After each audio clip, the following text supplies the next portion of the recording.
Historias de sexilios, relatos de huidas, encuentros y reinvenciones, con Melina Lozada. Este es un podcast para sensibilizar sobre el tema del sexilio, educar en valores e invitar a la empatía. Si eres menor de 18 años, te sugerimos que lo escuches con tu padre, madre o representante para que te acompañen en el abordaje de este tema. Pero esto es solo una recomendación. Sexilio. Hace referencia al desplazamiento forzado, interno o internacional de personas cuyas identidades de género, expresiones de género u orientaciones sexuales desafían la norma cis-heteropatriarcal. En el caso de las personas trans y no binarias, el sexilio es la huida de la violencia correctiva y la negación sistemática de su existencia. Se manifiesta como la búsqueda de territorios donde la transición sea legalmente posible, médicamente segura y socialmente reconocida, ante un entorno de origen que impone una muerte civil mediante la falta de marcos jurídicos, el estigma y la exclusión del mercado laboral y sanitario. El sexilio no es solo cruzar una frontera, es el intento de habitar un cuerpo que el lugar de origen se niega a nombrar. Historias de sexilios. Hola, soy Melina Lozada y me hace muy feliz el que podamos reencontrarnos en este quinto episodio de Historias de Sexilios. Un podcast que da voz a las experiencias de quienes han vivido la compleja travesía del exilio por su orientación sexual, expresión o identidad sexogenérica. Y es que luego de un año retomamos las grabaciones mensuales de este podcast, que como bien dije, estuvo de parón debido primero a la mudanza que hice a Madrid, donde luego de realizar la grabación del cuarto episodio, lamentablemente, mi padre falleció. Y como migrante exiliada, ni siquiera pude ir a despedirle. Perder a un ser querido en la distancia te impacta profundamente. La verdad es que no se lo deseo a nadie. En mi caso me obligó a pausar todos mis proyectos personales para centrarme en mi estabilidad emocional y personal. Porque sí, la salud mental es importante y necesaria. Me tomó un año sentirme mejor y con las fuerzas para volver y continuar con este proyecto, visibilizando estas historias personales para sensibilizar y también mostrar a las instituciones que apoyan al colectivo LGTBIQA+ en la defensa de sus derechos humanos. Te ofrezco disculpas por el intervalo de inactividad, pero te invito a que sigamos juntas, juntos y juntes, mes a mes, en este espacio para conocer más historias de sexilios.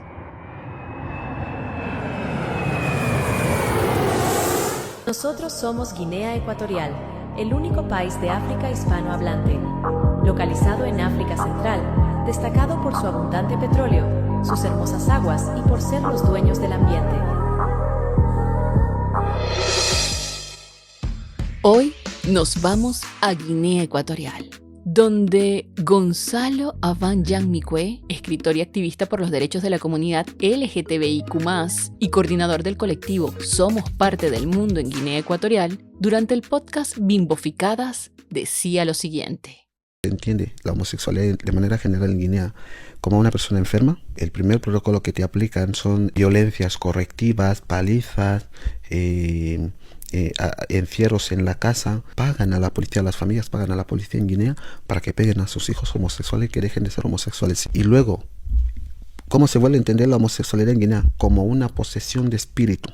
De ahí el segundo proceso de protocolo. Entras en las curanderías, que las terapias rituales en la noche, sacrificas animales, tomas cualquier corteza de lo que te entrega el curandero. Luego están las iglesias evangélicas, que lo demonizan todo. Cuando tienen a muchos feligreses ignorantes y le dicen, mira, tu hijo homosexual está con un espíritu, lo primero, cuando esta persona vaya a su casa y vea a su hijo homosexual, llevarle al cura, mira, tengo un hijo, y ahí se sube.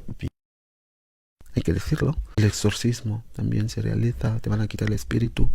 Orar, horas, o sea, puedes quedar una semana dentro de la iglesia orando, entre comillas, sin comer, sin beber, se llama ayuno seco, para debilitar el espíritu y que oren contigo. Historias de sexilios. Relatos de huidas, encuentros y reinvenciones con Melina Lozada. Las opiniones expresadas por los invitados, invitadas o invitades son de su exclusiva responsabilidad y necesariamente no representan la opinión de la producción de este podcast. En esta quinta edición de Historias de Exilios, nuestro radar aterriza imaginariamente en Guinea Ecuatorial, único país hispanohablante de África, ubicado en África Central, con una legislación que no criminaliza explícitamente la homosexualidad, a diferencia de muchos de sus vecinos, pero que no significa que el camino sea sencillo. Imaginen caminar por las calles de Malabo o Bata bajo un cielo que no les reconoce. En Guinea Ecuatorial, el Código Penal no te persigue por quien amas, pero la realidad se escribe con una tinta distinta a la de los boletines oficiales. Aunque el artículo 364 de este Código Penal reformado prohíbe discriminarte en el trabajo por tu orientación sexual, el miedo pesa más que el derecho. Nadie denuncia cuando el precio de alzar la voz es el despido o la represalia social. Aquí, la ley es un mapa sin carreteras. No existe el matrimonio, no hay protección en la vivienda, y aunque la adopción individual no está prohibida por escrito, el muro de una cultura profundamente conservadora dicta que tu familia simplemente no cuenta. Para la comunidad trans, el día a día es una coreografía de supervivencia frente a la arbitrariedad policial. Bajo el fantasma de leyes de escándalo público de vagos y maleantes, sus cuerpos se convierten en sospechosos habituales.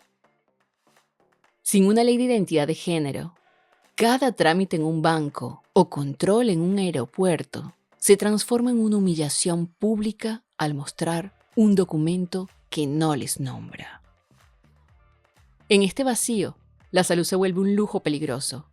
No hay hormonas supervisadas por el Estado y las terapias de conversión siguen operando en las sombras de las tradiciones, intentando borrar lo que la naturaleza ha dictado. Es una invisibilidad forzada, donde la mujer trans, especialmente, queda relegada a los márgenes del empleo y la dignidad. Sin embargo, entender esta realidad exige romper el lente del prejuicio occidental y la narrativa única de la victimización. Guinea Ecuatorial es parte de un continente que es un mosaico. Antes de que las leyes coloniales impusieran moldes rígidos, África ya conocía la fluidez y la diversidad en sus raíces ancestrales.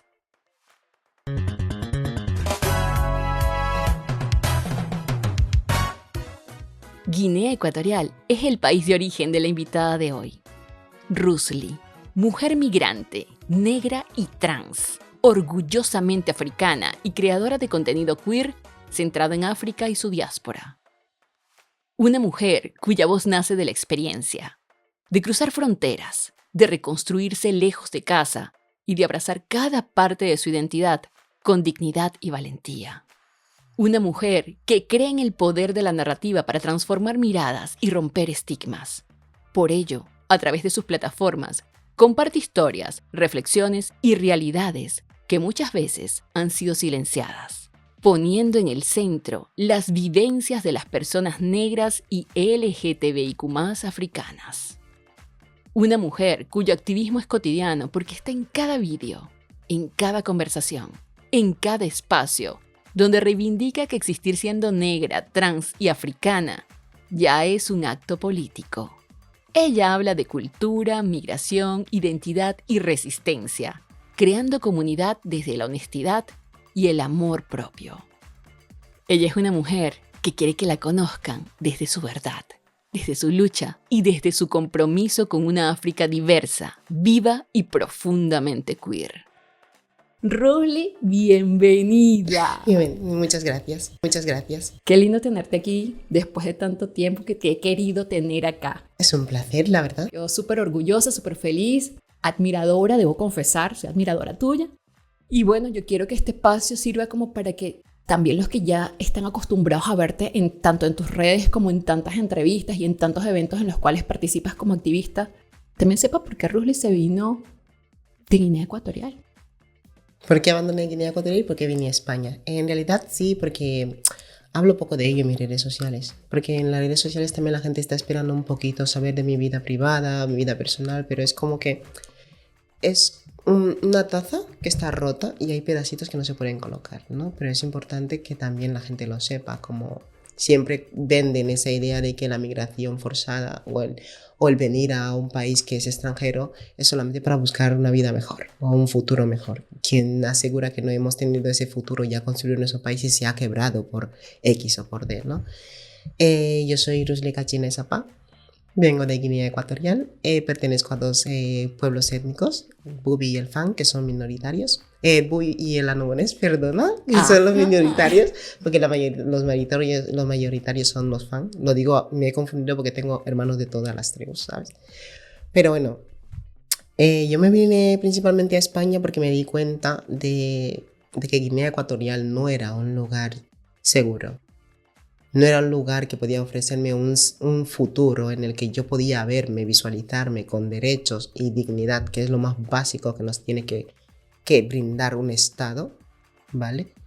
¿Pero por qué? Porque yo he sido una persona que ha tenido la mente abierta, los ojos abiertos y la curiosidad de saber, de preguntarme, de cuestionarme, de decir, si estos son mis derechos, ¿por qué se me los está vendiendo como un favor? Estoy hablando de una dictadura. ¿Cómo es que una dictadura me puede vender los derechos como un favor que te estoy haciendo como ciudadana, ¿no? Y me vine principalmente a España por esto, porque me di cuenta que el estar en Guinea Ecuatorial y utilizar mi voz, mi cuerpo, como un altavoz para aquellas personas que no tienen voz o que se las calla, era un peligro. Porque podría desaparecer en cualquier día y no pasaría absolutamente nada. Una mujer trans, menos.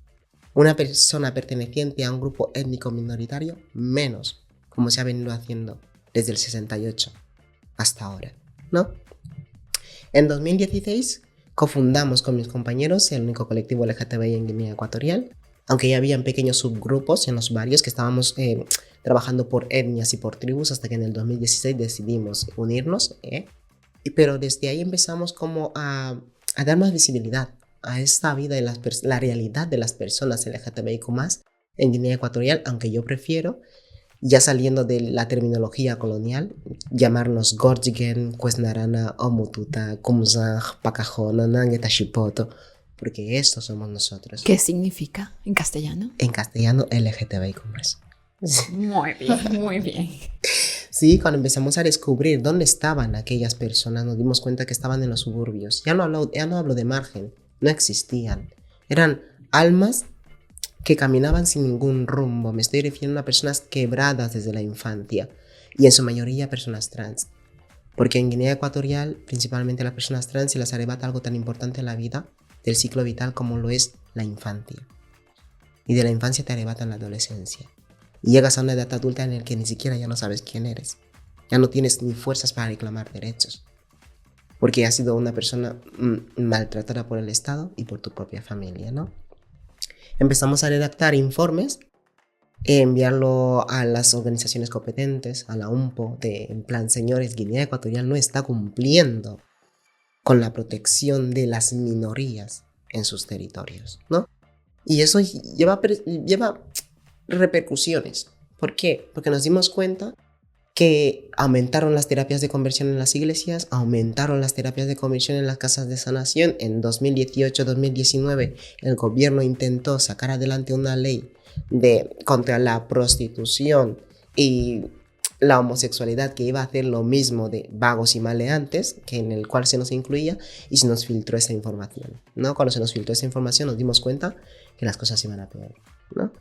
Pero más a peor, ¿por qué? Porque yo siempre publicaba las cosas con mi nombre y mi cara, porque soy yo. Literalmente mi familia tenía miedo por mi vida, ¿no? Pero yo creo que el punto del iceberg fue cuando a partir del 2018 nos dimos cuenta que ya se estaban dando casos de asesinatos a través de envenenamientos directos en contra de las personas del colectivo LGTBI. En su mayoría las personas trans, porque somos la cara visible del colectivo. Literalmente. Siempre son como las abanderadas y las que están como más expuestas. Sí, las mujeres trans y los hombres trans, ¿no? Y en Guinea Ecuatorial, pues, cuando tuve que perder literalmente a una prima, que dos son gemelas trans y una murió en el hospital, y después tuve que perder a 2 compañeros porque en el hospital ya por ser seropositivo les negaron la medicación, ya me dije, vamos a más. Encontramos a gente que moría de repente, que la han encontrado en un descampado y yo me quedaba como, ¿qué está pasando aquí? Porque existen leyes legales y reales y dentro de las reales, las terapias de conversión se permiten. Se permite que un padre lleve a su hijo a la comisaría que lo torturen por ser homosexual. Se permite los encarcelamientos de 3, 4, 5 años a una persona simplemente porque no cumple con los estándares rígidos del binarismo de género. Las terapias de conversión en curanderías tomando eboga, que eboga es un tipo de alucinógeno, hongos, y ahí mismo sufrir el abuso sexual y físico por parte de doctores, sanadores o curanderos, y también por parte de la iglesia, esto acaba primero con la salud mental de las personas y después con su salud física, y eso los lleva pues a la muerte, ¿no? Denunciar todos esos casos en periódicos, en medios de comunicación, hablar con periodistas que están fuera de Guinea Ecuatorial ya es vender patria. Pero eso sí salía realmente en los medios. En los de Guinea Ecuatorial no. Los de fuera sí. Por ejemplo, Lucía Mbomío fue la primera persona que me entrevistó para que yo la ponga en relieve la realidad de las personas trans. Y ella estaba en un medio fuera de Guinea. Ella vive en España. Por eso se pudo publicar aquí en España. Pero en Guinea Ecuatorial yo salí en el periódico Ébano, denunciando las atrocidades que se hacían en contra de las personas del colectivo LGTB. Ese periódico salió adelante, se leyó, y ahí como que también nuestro colectivo estuvo como en el punto de mira. Y tú estuviste más expuesta. Mucho más expuesta, porque salió mi cara, salió mi nombre y salieron mis apellidos también. Y me acuerdo que también en un día en un medio de comunicación en la televisión me llamaron. Porque dijeron, hay una persona que está metiendo mucho ruido, tenemos que llamarla para entrevistarla, porque yo les escribí a los de la televisión. Les dije, estáis en un programa de televisión hablando de la homofobia, normalizándola, y eso me parece cruel. Y me escribieron, me llamaron. Fíjate, Televisión Azonga, así se llama. Yo me acerqué y cuando fui a la oficina para hablar con las personas que me tenían que entrevistar, de repente me dicen, es que podemos sacar la noticia en tele, podemos hablar del caso de la homosexualidad, pero hay 2 cosas. Te vamos a modelar la voz y vamos a ponerte un filtro para que no se te vea la cara. Bueno, pero en parte te estaban protegiendo, ¿no? En parte yo creo que... Pero te estaban protegiendo en un país donde la ley no tiene por qué perseguirte ni ir detrás de ti. Ese es el tema. Ese es el tema. Yo creo que también estaban protegiendo mucho más bien su trabajo. Porque es como, si te tapamos la cara, no ponemos tu nombre y nada, tampoco es que existas. Hay una persona que viene aquí a contar, pero que no existe. Literalmente, porque para ellos la homosexualidad sigue siendo cosas de blancos. ¿Y qué te decían? O sea, ¿por qué justificaron que te iban a poner de esa manera? Absolutamente nada. Dijeron literalmente, es que es polémico, es un caso polémico, y al ser polémico, pues nos gustaría que tampoco sepan quién ha estado hablando de ello. Digo, ¿y para qué me llamáis? Pues yo creo que cuando empecé a ver toda esa situación, viendo también la terapia de conversión a través de los embarazos forzados, la paternidad y la maternidad forzada a hombres y mujeres trans, en nuestra sede empezamos a acoger a hombres trans, a mujeres lesbianas con hijos de embarazos forzados, porque se considera que el abuso sexual a hombres trans y a mujeres lesbianas es una forma de terapia de conversión, ¿vale? Pues en la sede empezamos a acoger a todas esas familias, pero yo me di cuenta, si estamos acogiendo a esas familias y después viene la familia de esa gente, nos viene a denunciar y en la comisaría no hacen absolutamente nada, estamos teniendo como un problema, ¿no? Y en ese momento, con mi compañera Trifoña Melibea, empezamos a mover los papeles y decir, mira, es que se tiene que legalizar nuestra ONG, nuestra entidad, y el gobierno nunca lo permitió. Sus policías, sus alcaldes llegaron a nuestra sede, interrumpieron, llegaban a las 2 de la mañana donde hay mujeres lesbianas con niños de 2 y 3 años a tirar todos los papeles, a romper los muebles y tú te quedas como, ¿dónde está la ley que tiene que proteger a esta gente? Mi madre empezó a tener mucho miedo por mí, demasiado miedo por mí y me dijo, de hecho me acuerdo que a mí me encanta el arroz con leche. ¿Vale? Sí. Me lo estoy diciendo para que me conquisten el alma, ¿vale? Me encanta el arroz con leche. Me acuerdo que yo trabajaba, siempre he sido una persona muy autónoma, y mi madre de vez en cuando me llamaba y me decía, he preparado arroz con leche. Y yo, vale, voy a pasar por tu casa y voy a comer. Pero mira cómo son las cosas que hasta el día que mi madre no me confesó, que normalmente no me preparaba el arroz con leche porque sabía que me gustaba, Sino para verte y tenerte allí, para estar segura que estás bien. para estar segura que estoy vivo, Ay, qué fuerte. que salí viva de trabajar. Y mi hermano mellizo, que es un chico trans, empezó como que a somatizar toda esta información, todo el peligro que sabía que yo podía correr. Cuando intentaron sacar adelante el borrador proyecto de ley anti-homosexualidad y trabajo sexual, prostitución, tuvimos que escondernos todos nuestros compañeros. Melibea, Gonzalo, todos los que estuvieron en la ciudad, nos escribimos por teléfono y nos dijimos que nadie salga a la calle porque están haciendo redadas clandestinas con coches no oficiales donde cualquier persona, independientemente de su orientación sexual, con tal de que tenga una expresión de género no normativa, la detienen, la ponen en un coche y se la llevan a la comisaría. Wow. Uno de los informes muy importantes que yo recomiendo leer es el de Homofobia en Estado, que es el primero que publicamos y ahí hay mucha información. Ese es de Somos Parte del Mundo, ¿no es Sí. así? Bien. Hay mucha información porque de hecho muestra el por qué nosotros nos vemos obligados al exilio, por qué abandonamos el territorio, porque no hay ninguna ley que ampare ni que condene. Eso deja en un limbo legal donde el Estado y la población pueden hacer contigo lo que les da la gana. ¿Cómo lo hicieron? A través del Código de Justicia Militar español, que sigue vigente en Guinea Ecuatorial, por el cual se condenó a una chica militar en Guinea Ecuatorial.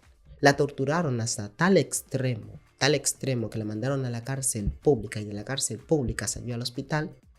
Y esa chica hoy está fuera de Guinea Ecuatorial gracias a Dios. Porque intervinieron creo que no sé si 15, 16, 17 veces para reconstruir su cuerpo. Dios santo, qué horror. Literalmente. Y esto nos salvamos en la capital, que es Malabo, pero en la región continental nos encontramos con casos de mujeres lesbianas que simplemente por su orientación sexual y que no quiere cambiar y no quiere someterse a terapia de conversión, encarcelan a su hijo menor de edad. A los hijos. Encarcelan a los hijos para que las madres tengan que renunciar a su orientación sexual. Hoy en día tengo un amigo trans, que es un chico trans, que creo que tiene ahora mismo 28 o 29 años y 4 hijos a través de terapia de conversión por el embarazo forzado que permitía su madre en casa.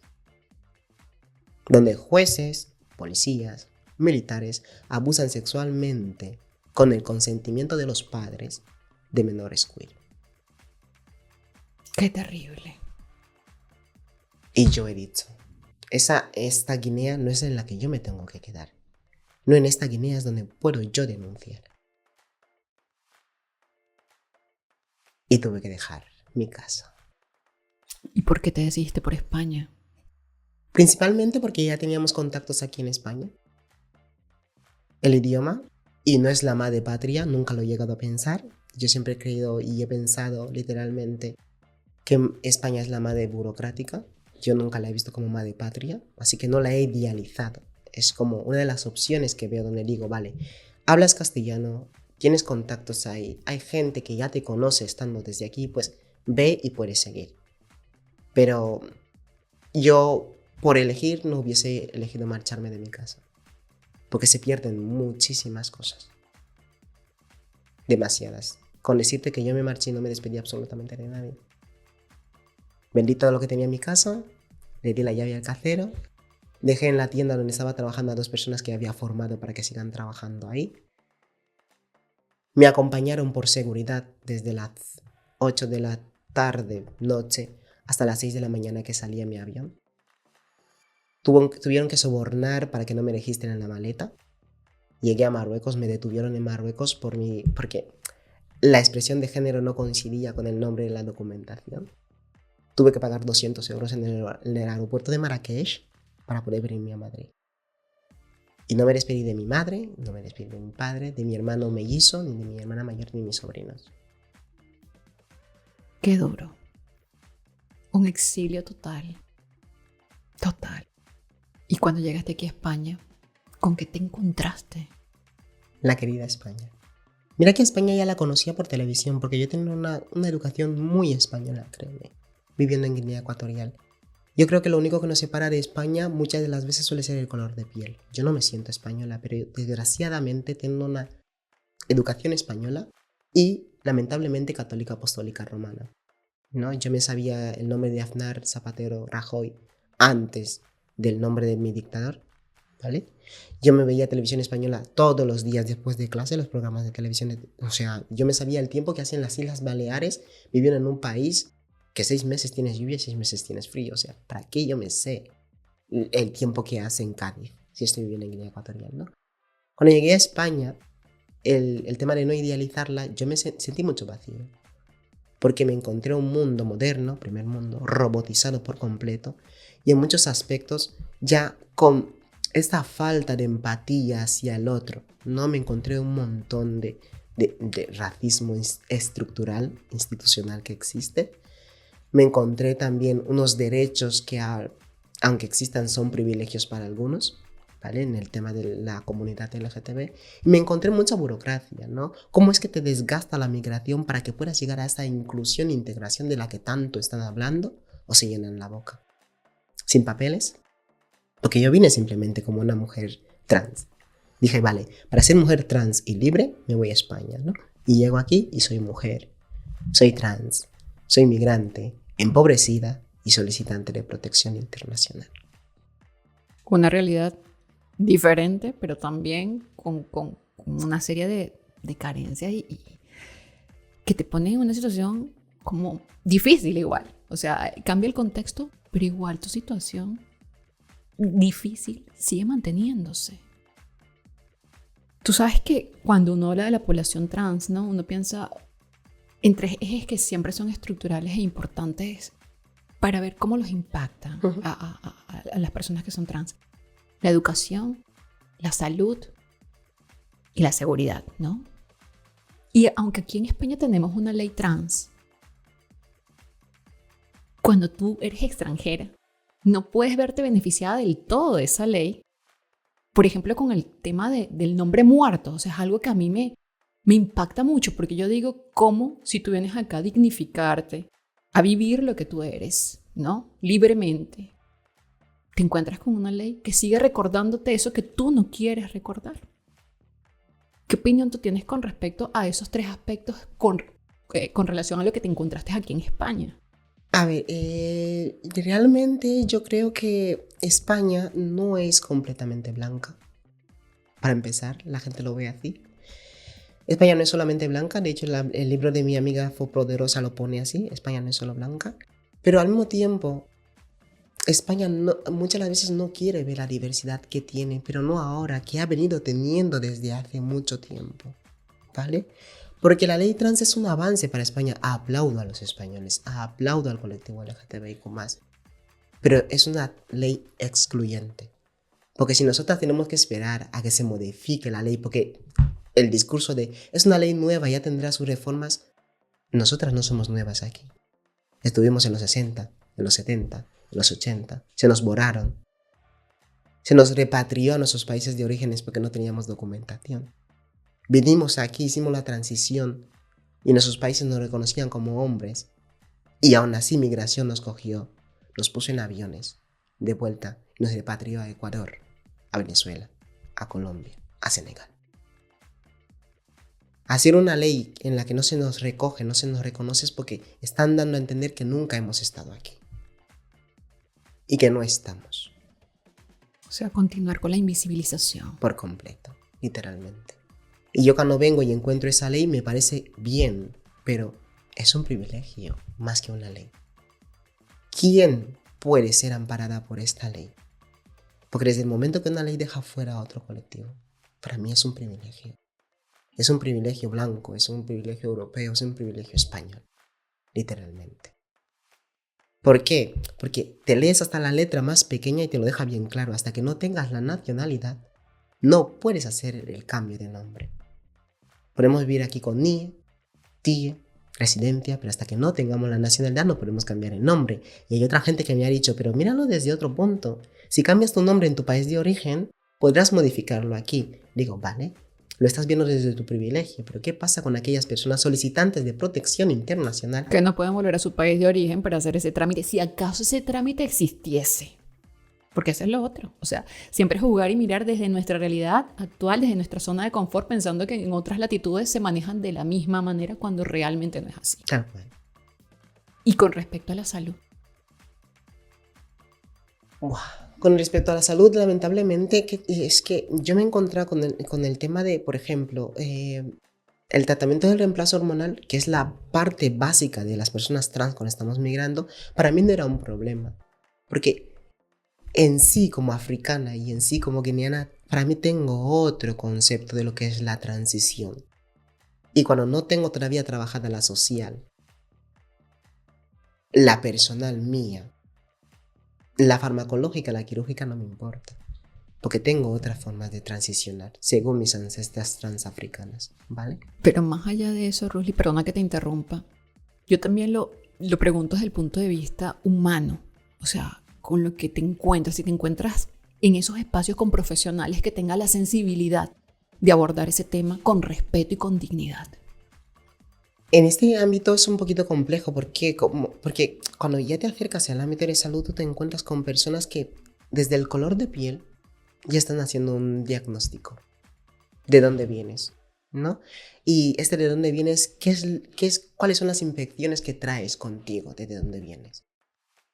¿Por qué? Porque yo me he dado cuenta que muchas de las veces, sin necesidad de hacer una analítica, es como que ya te quieren derivar a medicina tropical. Y tú te preguntas, ¿por qué? Ni siquiera vengo con la viruela del mono, no vengo con el dengue, ¿sabes? Y en el sistema de salud creo que hay muchos sesgos todavía, tanto en el ámbito de la identidad como persona trans, como en el ámbito de la racialización, ¿no? ¿Por qué? Porque en el ámbito, por ejemplo, como persona trans, muchas de las veces me parece violento en el ámbito de salud, porque algo tan básico como cambiar mi nombre, que no pero cambiar cuando ven una expresión de género diferente y ven un nombre en la documentación diferente, tampoco saben el protocolo de actuación de, vale, llámame por mi apellido. Pero en la sala de espera, con tu nombre y todo el mundo se entera, ¿no? Pero también cuando llegas a la atención como tal, ya te están hablando de la transición desde un punto europeo que a veces es violento. Como, ¿qué quieres conseguir como mujer trans? Como que tu expresión no es lo suficientemente mujer para ellos, porque no encaja dentro de ese estereotipo de mujer europea, aunque seas una mujer trans, ¿no? Y en el ámbito de mi negritud o de mi color de piel, y es como, vienes con todo, y te estamos haciendo un favor para ofrecerte seguridad en el ámbito de salud, porque seguramente no tienes en tu país los recursos suficientes como para tener una salud digna. A ver, Historias de Sexilio lo que busca es visibilizar estas historias personales para educar, para informar, para sensibilizar. No solamente a las personas que estamos dentro del colectivo, que es necesario, sino a los familiares, a los amigos, a todo el mundo, para que desde su postura de confort se den cuenta que existen otras realidades y que es un llamado realmente a volver al tema de los valores, porque tú eres un individuo, tú eres un ser con alma, con esencia, tú eres una persona y lo único que yo te estoy pidiendo es que me respetes. O lo que nosotros estamos exigiendo es que se superponga el valor del respeto, de la consideración, del amor para con el otro. Entonces, escuchar cada una de estas situaciones por las que tienes que atravesar como persona, o sea, nos hace llamarnos a la reflexión y decir, o sea, qué tipo de seres humanos somos, ¿no? Y bueno, hablamos ya del tema de la salud, del nombre y la seguridad.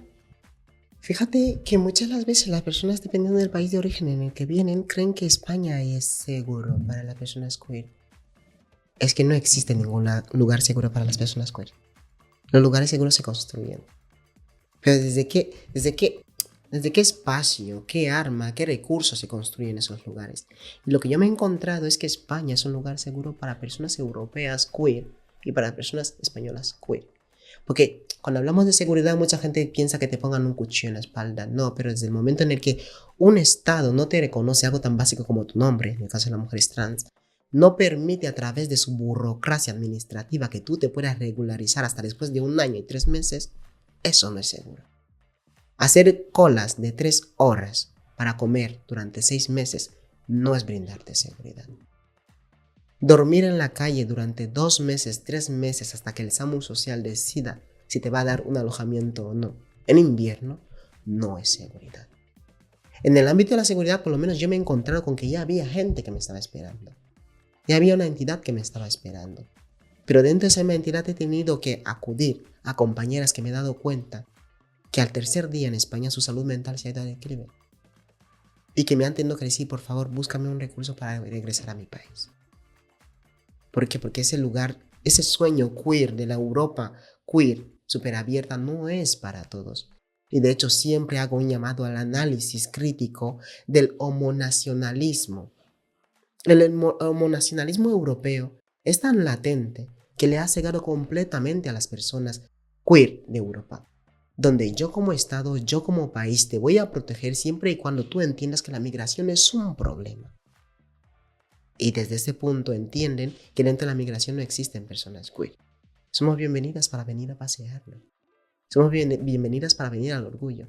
No somos bienvenidas para quedarnos. Qué duro. Pero vamos a darle una vuelta a esta tortilla. ¿Y lo positivo? En el ámbito positivo. Hay que encontrarle algo, ¿no? Mira, por favor. Sí, vamos a darle la vuelta a la tortilla. Yo considero que de no llegar a España, el altavoz que soy hoy en día no lo hubiese conseguido nunca. Porque no hay un Estado que me persigue por decir lo que pienso. No hay un Estado que me persigue por denunciar. En cambio, sí hay espacios que se me están abriendo para que yo pueda dar esta voz, para que yo pueda crear este archivo, ¿no? Yo considero que, como he dicho anteriormente, que no existe ningún espacio seguro, pero he tenido el material suficiente con las personas correspondientes para poder construir ese lugar seguro para mí. A través de mis amistades, las redes de apoyo, las personas queer verdaderas e inclusivas que he encontrado por el camino, que me han apoyado, que nos hemos apoyado y que nos hemos retroalimentado, y he dicho, vale, aquí toca construir ese lugar seguro. Y por lo menos en España conseguir esa herramienta de, bueno, no hay un presidente de 46 años en el poder que me va a seguir. Hay gente queer de verdad que existe, que entiende la inclusión y la diversidad, ¿no? Bueno, qué bueno que existe eso positivo y que tú sigues trabajando día a día por visibilizar estas realidades, por educarnos, ¿no? Por informarnos. Lo intento. No, yo te lo agradezco. Ahora, con respecto a ti, ¿cómo tú te visualizas en el futuro? Porque tu historia ya sabemos cómo te fuiste, ya sabemos qué fue lo que encontraste en tu lugar de acogida, pero de ahora de cara al futuro, Rusli, ¿cómo se visualiza? ¿Cuáles son sus esperanzas, sus sueños, ahora que está acá? Mira que yo, el futuro para mí es muy incierto, tal y como suena, pero es como, yo con tal de que algún día pueda envejecer, tener el pelo blanco, sentada encima de un cachivache, en un país dentro del continente africano, voy a ser feliz. ¿Cómo visualizo mi futuro? Yo creo que ahora mismo pues tengo los peldaños bien puestos en el suelo. Yo no veo ningún futuro que no sea político, literalmente, que no sea de movimiento, que no sea de incomodar. Y yo me estoy viendo de aquí a la larga sin callarme, siguiendo dando voz, pero desde el punto de a mí me gustaría llegar a África y poder tener esta voz, que se me escuche también. Es como, sí, me veo en Europa, me veo aquí construyendo mi vida, pero necesito regresar al continente, necesito regresar a Guinea Ecuatorial y poder pararme y hablar y que se me escuche. Ojalá que eso pueda pasar. Ahora vamos a hablar de algo lindo. Yo quiero que tú me digas si tienes alguna recomendación literaria, artística, cultural, que puedas darle a quien nos escucha y que sirva para sensibilizar sobre el tema del sexilio. Y por qué no, hablar de adivina quién soy yo. ¿Viste? Mira, por dónde. Pues recomendaría un montón de libros, un montón de películas, un montón de ensayos que se han hecho sobre las personas queer. De hecho, antes de que me olvide, Mohamed Mbougar-Sarr, en su libro Hombres Puros, explica muy bien la presión sobre el género y la identidad y la expresión de género en Senegal, ¿sí? Y de ahí podríamos analizar un poco de a qué se debe el sexilio de las personas senegalesas queer a Europa. Pero adivina quién soy yo, que es mi primer libro, mi primer bebé. Habla mucho de por qué tendríamos que entender las razones por las cuales una persona abandona su país de origen. No muchas veces porque lo odia, sino que a veces porque es la única salida que tiene, ¿no?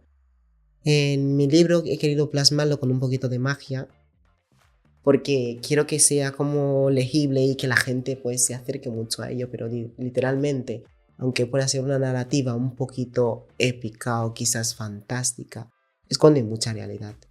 Habla de cómo es que yo, en un país como Guinea Ecuatorial, católico apostólico romano, crecí dentro de una familia que supo entender lo que eran unas infancias trans sin tener que ponerle el apellido trans, ¿no? Mis padres. Que mis padres dejaron de vernos únicamente, dejaron de ser simplemente progenitores y pasaron a ser padres. Eso es lo que voy a agradecer siempre. Qué bonito. Siempre se los voy a agradecer. Porque es como cuando veo la historia de otra gente, digo, los míos son padres, no solamente son progenitores. Y crecí en un entorno familiar en el que mi familia siempre nos quiso proteger. Cuando mis padres se dieron cuenta de que mi hermano y yo, entre comillas muy grandes, no somos igual a todos los demás niños, sintieron una necesidad de protegernos a todo rato, pero se dieron cuenta que el mundo exterior existía y que estaba ahí. Y era, nosotros todavía sin tener conciencia, nuestros padres ya nos preparaban para un mundo binario, donde no íbamos a encajar. Y mi hermano y yo nos acordamos que muchas las veces él simplemente tenía que jugar con sus cochitos, sus tirachinas, y yo con muñecas solamente cuando estábamos en casa. Ahora, solamente podíamos ser peques trans en casa. Fuera de casa teníamos que cumplir con las normas binarias de género, ¿no? Y en Adivina quién soy yo, pues a una de las protagonistas esto la lleva como a decir, quiero descubrir un mundo mucho más fuera de casa. Pero el riesgo fue grande, el riesgo fue perderse, no encontrar a su familia. Y eso explica cuando nosotras queremos ser libres, literalmente libres y visibles, a veces tenemos que dejarlo todo. Y dejarlo todo duele. Y es lo que intenta explicar Adivina quién soy yo, ¿no? Que muchas las veces el dejar tu casa no tiene que ver con que te hayan puesto una pistola en la cabeza, sino que tiene que ver con una forma de vivir tu identidad como persona. Qué hermoso. Yo te iba a decir que le dijeses algo a quien pudiese estar como en tu situación, pero ya con esto, o sea, ya a mí me has conmovido. Yo voy a comprar ese libro, ¿vale? Yo lo voy a comprar, lo necesito comprar. Rusli, yo te quiero agradecer tanto por compartir tu historia de ese exilio. Pero ahora, yo te voy a invitar a que te pongas otro sombrero. Vale. El de representante de Migrantia, donde nos encontramos grabando este 5º episodio de Historias de Sexilios y que además es una institución de la que formas parte como vocal, técnica de igualdad, responsable de migraciones afroqueer, coordinadora de Voz Migrante a Lavapiés, ¿Todo eso? coordinadora de Amigras, activista y par experta trans. Yo no sé si me faltó algún otro cargo. No sé, todo esto no me acordaba yo. Todo eso aparece en la página y yo dije, wow, o sea, yo tengo que preguntarle y tengo que decirle porque esta mujer es increíble, o sea, todas las cosas que hace. Cuéntanos un poco acerca de qué es Migrantia y cuáles son las acciones que realiza. Bueno, Migrantia, migrar con garantía. Es lo que queremos ofrecer a las personas migrantes y no vender falsas esperanzas. Migrantia nace a raíz de dar respuesta a aquellas personas migrantes solicitantes de protección internacional, refugio y asilo, LGTBIQ+, que llegan a España, ¿no? Que llegan en un limbo donde no saben cómo empezar, y nosotros queremos ofrecer lo básico de siéntete en casa, encuentra gente como tú, gente que te entiende, gente que habla tu lengua, gente que te sabe ver, ¿sabes? Y que no te ve simplemente como un número, lo que hace el Estado, ¿no? Y Migrantia, gracias a Jorge, ha nacido y apenas tenemos 3 añitos, ¿vale? Somos pequeñitos, somos unos bebés. Pero Migrantia principalmente lo estamos viendo desde un punto de es casa, es hogar, ¿no? Ahora las diferentes atenciones que ya estamos ofreciendo pues son atenciones, en el proyecto Migraciones Afroqueer nos encargamos de la primera acogida, que ahí es donde trabajamos la detección de necesidades, un primer contacto con la persona usuaria para saber qué es lo que necesita, desde qué punto tenemos que empezar a trabajar, porque ahí vemos que no tenemos que saturarla de información. Ahí hacemos en plan una detección de necesidades, sabemos que la tenemos que derivar a servicios sociales, sabemos que necesita el empadronamiento, una cita de asilo, atención psicológica para trabajar el área de proceso migratorio, crisis migratoria y trauma migratorio que se desarrolla después. Y después pues también estamos trabajando en, aparte de Migraciones Afroqueer, otros proyectos, por ejemplo, la parte social, que es el comedor solidario que tenemos todos los lunes, donde nos hemos dicho, porque hemos hecho un mapeo y hemos dicho, si mucha de esa gente vive en situación administrativa irregular, en situación de calle, o le está acogiendo un amigo, Pero tendrá para comer. Sí, y en un piso donde ni siquiera puede utilizar la estufa, digo, no sirve darle mercado, no sirve darle una libra de arroz y aceite, ¿no? Y nosotros traemos la comida aquí ya hecha y vienen aquí a por ella, ¿no? Y después también implementamos el ropero solidario, porque hay gente que viene de diferentes climas y de repente se encuentra aquí con que no tiene ropa. Un dinero que tienes que ahorrar para el transporte, para la recarga del móvil, pues nosotros simplemente vienes al ropero, te llevas la ropa que quieres, los zapatos que quieres, vienes aquí y te cambias, vienes aquí, tomas un café, desayunas por la mañana, te vienes a conectar a la wifi. Mientras estemos aquí, queremos que la gente usuaria deje de verse a sí misma como un número. Que venga aquí, que use una computadora para trabajar su currículum, que vaya al baño, que entre al ropero, que coja una ropa que le guste, que se ponga zapatos nuevos, que deje su ropa para que la llevemos a la lavandería y que la lavemos, que siga viviendo simplemente con dignidad. Qué hermoso. Y yo ratifico que eso sea así, porque es el momento en que uno entra por esa puerta de migrante, uno se siente como en casa, Ay, acogido, atendido, abrazado. Gracias. Tan necesario que es un abrazo. Y lo digo en todo el sentido de la palabra, no solamente el que te toquen, o sea, físicamente, sino que te toquen espiritualmente, ¿no? Y eso hay que agradecer. Gracias. Y a ver, vamos ahora. Bueno, te pregunto, quien nos está escuchando ahora mismo, ¿cómo puede acceder a vuestros servicios y también cómo puede colaborar con su causa? Bueno, a nuestros servicios pueden acceder a través de la página web, porque ahí es donde se encuentran pues, las diferentes atenciones que brindamos, asesoramiento psicológico, atención trans, que es súper importante, protección internacional, todos los trámites, el seguimiento. Y también pueden colaborar con nosotros escribiéndonos también a través de nuestra página web, a través de nuestros correos electrónicos. Tenemos un Teaming, también que es una donación de €1 al mes, donde con ese dinero pues lo que estamos intentando hacer es cubrir las necesidades básicas de las personas usuarias, que es lavar la ropa, tener recursos, por ejemplo, algo tan básico como tener copas menstruales o compresas, cepillos, desodorantes, cosas que no se pueden permitir, ¿no? ¿Y cuáles son esos medios de contacto, tanto la página como el correo?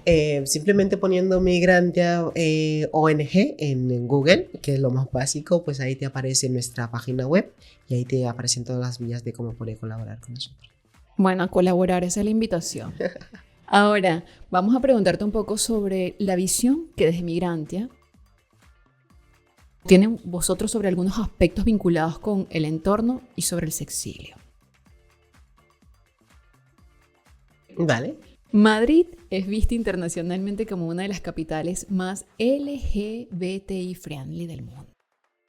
Pero quienes trabajan en el terreno saben que la realidad tiene matices. Desde Migrantia, ¿cuál es la foto actual que ven hoy de la ciudad? Saber si ha habido algún retroceso con respecto a la percepción de seguridad, sobre todo para la comunidad. A ver, Madrid. Bien que sea eso porque es la capital, ¿vale? Madrid y España en general está vendido desde el mundo exterior como la ciudad queer friendly, como el lugar seguro para todas las personas queer. Que sí, que han tenido muchísimos avances, pero es como que hay algunas personas para que puedan llegar a ver esos avances tienen que sacrificarse, esforzarse el doble, ¿no? Y ahí entran las personas migrantes. Hemos visto que en Madrid ha aumentado los discursos de odio por parte de la ultraderecha. Han aumentado bastante. Se están permitiendo soltar discursos de odio en medios de comunicación, en cámaras de diputados, en los senados, sin que no pase absolutamente nada, ¿no? En contra de las diputadas trans que hay en España, en contra de la ley trans, y al mismo tiempo nos hemos encontrado que esos discursos de odio han llevado a recortes de derechos, ¿no? Como la Comunidad de Madrid específicamente. La presidenta de la Comunidad de Madrid, Isabel Díaz Ayuso, ¿no? Recortando la ley trans, como quien dice, una ley que han sufrido las personas para conseguir que se lleve adelante, y de repente llegas con la tijera y vas haciendo recortes, ¿no? Nosotros tenemos una foto de Madrid muy, muy diferente. Creemos que Madrid está dejando, de hecho Madrid y España a través de los discursos de odio está intentando dejar de ser seguro para todas las personas queer. Qué difícil y qué duro escuchar eso. Qué duro. En una ciudad también receptora como Madrid, ¿con qué barreras específicas se encuentran las personas migrantes LGBTIQA+, que llegan buscando libertad y terminan enfrentando una doble discriminación por su identidad y por su origen? Mira que esas preguntas, esta en específico me la apunté, pero como hablo todos los días de ello, la tengo aquí, es como barreras. Primero, la burocracia. La barrera burocrática en cuanto hablamos de los trámites administrativos. La primera barrera que se encuentra una persona migrante en territorio español es la oficina de extranjería. Es que no hay más. Hasta que no cambie la ley de extranjería, esto es lo primero que lleva a las personas migrantes, solicitantes de protección internacional y sumándole que son queer a un extremo de exclusión social y vulnerabilidad extrema. Estamos hablando de el acceso a la vivienda, el acceso a un empleo digno. Hasta hace 2 días la salud pública era un problema y va a seguir siendo un problema hasta que empiecen a cambiar su forma de trabajar dentro de la salud pública. Las personas que trabajan en esos ámbitos, ¿no? Pero era un problema para las personas migrantes recién llegadas, que si no vas a urgencias, pues no te pueden atender porque no tienes un número de identificación del extranjero, no tienes una tarjeta sanitaria. ¿Y qué haces? Eres una persona trans recién llegada, pues tienes que acudir a las vías de medicación, automedicación clandestina para no tener que interrumpir tu tratamiento de reemplazo hormonal. Te encuentras con que las personas a las que estamos atendiendo pasan 1 año y medio en territorio para regularizar su situación. ¿Por qué? Porque la ley de extranjería sigue siendo una barrera, porque a través de las oficinas de extranjería se están pirateando con las citas de asilo que por ley deben ser gratuitas y ahora mismo como mínimo están valiendo 300 euros. Te encuentras con personas que a través de la crisis de la vivienda no pueden acceder a una vivienda digna. Y a esas viviendas a las que acceden tampoco pueden empadronarse. Y sin empadronamiento, que es un sistema de censo, muchas no tienen acceso a un ayuntamiento, a una trabajadora social o a un centro de formación o de empleo. Wow. Vamos con la próxima pregunta. Es que cada vez, es como que nos metemos en el tema y decimos cuántas cosas con las que nos vamos a encontrar, que están allí presentes y de las que poco se habla. Sí. En España contamos con una ley trans y LGTBI estatal y también con leyes autonómicas en Madrid. Sin embargo, del papel a la práctica suele haber un abismo. ¿En qué áreas? Y esto ya lo hemos venido comentando, ¿no? Pero ahora quiero desde el punto de vista migrante, ¿no? Sí. Específicamente la salud, el empleo o la educación. ¿Vosotros están encontrando hoy mayores resistencias para que estos derechos sean una realidad cotidiana y no solo un texto legal? Demasiado porque nos falta como una aplicación de un protocolo real e inclusivo que reconozca la vulnerabilidad que están atravesando las personas transmigrantes. En el ámbito de salud nos encontramos todavía con que el cambio de nombre sigue siendo uno de los mayores motivos por los cuales se aumenta la disforia de género. Y estamos hablando de salud psicológica básicamente, ¿no? Y la mayoría de personas trans que llegan aquí, que no tienen la documentación en regla, como ya te he dicho anteriormente, no pueden acceder a un sistema de salud pública, lo cual les crea una barrera para poder acceder a su tratamiento de reemplazo hormonal. Y cuando ya tienen la documentación, de aquí a que las vea el endocrino pasa 1 año. 1 año sin medicación. Literalmente. Y en el ámbito de la educación, bueno, para hablar antes de la educación pasaríamos por lo que es la homologación de estudios, ¿no? Cuando vienen aquí, tenemos que pensar, dependiendo del contexto y el país en el que vienes, cuántas personas trans están teniendo la oportunidad de formarse. Y cuando vienen a España, ¿qué tanto se devalúa la formación con la que vienen y de dónde tienen que partir?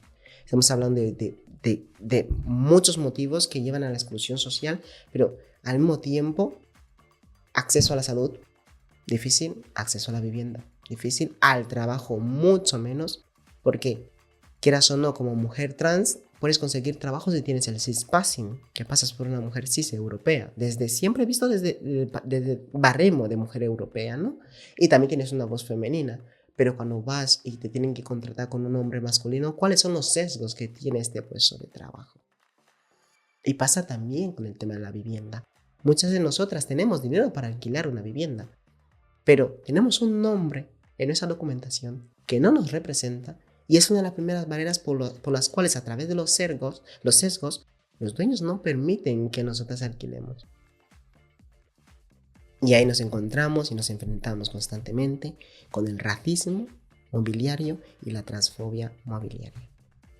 Imagínate, yo estaba viendo uno de tus videos y tú planteabas el hecho de que también existe el sesgo de que a las chicas trans las asocian con el trabajo sexual.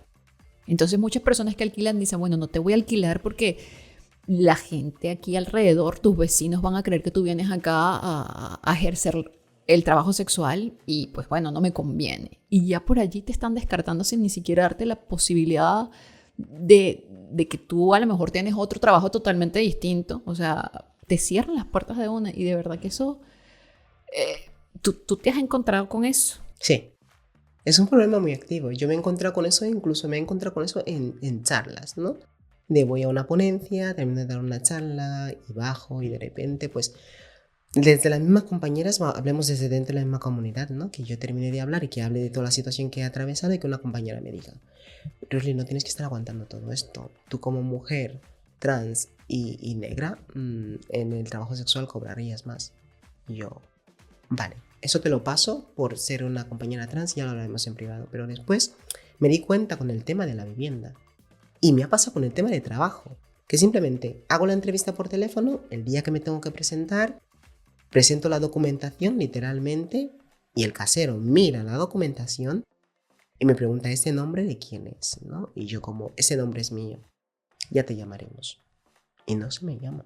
¿Por qué? Porque todos siguen teniendo ese sesgo de que las mujeres trans son trabajadoras sexuales. Es como una mujer cis heteronormativa puede tener una vida sexual muy abierta, muy activa, sin ningún problema. Pueden venir a visitarla 20 chicos a la semana y no va a ser vista como una trabajadora sexual. Es una mujer que tiene sus necesidades. Punto.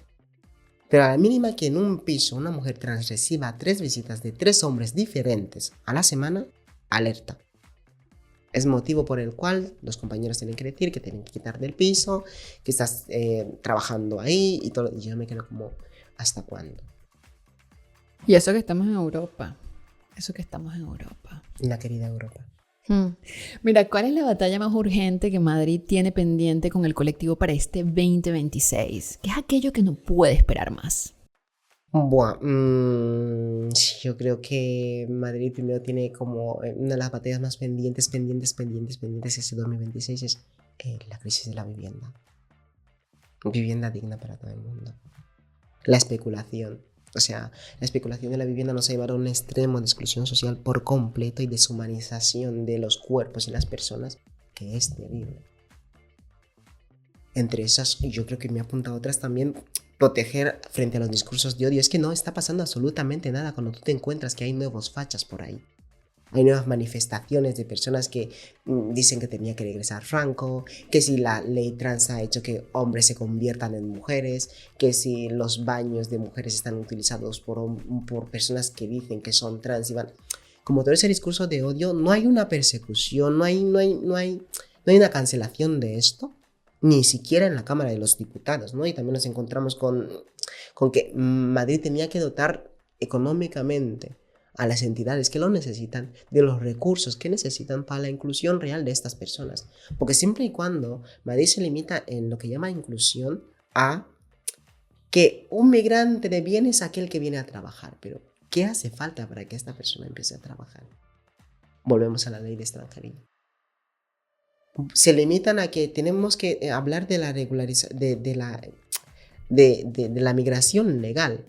Pero ¿cuántos migrantes se pueden permitir ser legales en territorio por más que vengan en avión? Porque vienes con un visa de turista, pero te quedas 3 meses y después, ¿qué? ¿Qué pasa con ese limbo? Que no hay citas de asilo. Que no puedes hacer un arraigo por formación. Y te quedas aquí un año igual de manera irregular, ya sea que vengas en patera o que vengas por el aeropuerto, ¿no?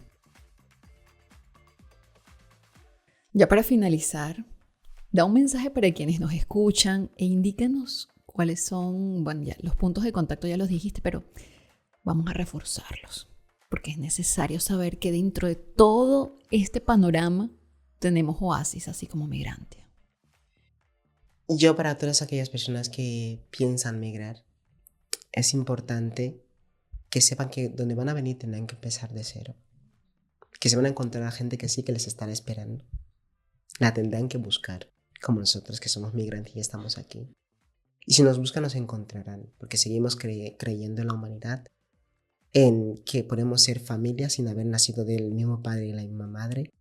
A todas aquellas personas que han migrado y ya están aquí, que sepan que solamente es un proceso diferente, en diferentes calles, se toman diferentes decisiones, pero es un proceso en el cual las ONGs, las entidades y las personas desde el ámbito social estamos aquí para apoyar. Desde lo más pequeño que podamos, estamos aquí para apoyar, porque yo sé cuáles son las competencias y los recursos que tiene Migrantia, pero los que no tenemos aún así, sabemos a quiénes derivarlos. Por lo tanto, estamos haciendo y estamos construyendo una cadena de subsistencia migratoria en la que toda aquella persona que ya ha dejado su casa puede unirse. Toda aquella persona que piensa dejar su casa, que sepa que estamos aquí. Y siempre y cuando intentaremos que pueda seguir viendo esa luz al final del túnel, pero no solamente verla, que algún día, dentro de su proceso migratorio, después de la crisis migratoria, pueda tocar esa luz al final del túnel. Qué lindo. Rusli, muchísimas gracias por acompañarnos en este episodio y por todo lo que hacen en pro de nuestra colectividad. La recomendación. Quiero recomendarte The Pearl of Africa, o La Perla de África, un documental de 2016 sobre Cleo Kambugu, una mujer trans de Uganda, quien tras ser expuesta por un tabloide local, se vio obligada a huir a Kenia. Es el retrato más puro del sexilio forzado por la persecución mediática y legal. Espero que la disfrutes. Soy Melina Lozada, gracias por acompañarme en este nuevo viaje de huida, encuentro y reinvención. Para tus comentarios y sugerencias puedes escribirme a historiasdesexilios@gmail.com. No olvides darle like a este episodio, comentarlo y compartirlo con quien consideres necesario. Antes de finalizar, quiero agradecer especialmente a Rusli, a Belén y al equipo de Migrantia por habernos ayudado con la gestión para lograr que este episodio se grabara en vuestras instalaciones. También a Erika Salcedo por contribuir con la coproducción de este 5º episodio. Y a ti, gracias por tu escucha. Nos encontramos en un próximo capítulo de Historias de Sexilios. Adiós. Los relatos de huidas, encuentros y reinvenciones del colectivo LGBTIQ+, los encuentras en Historias de Sexilios, un podcast realizado por Melina Lozada.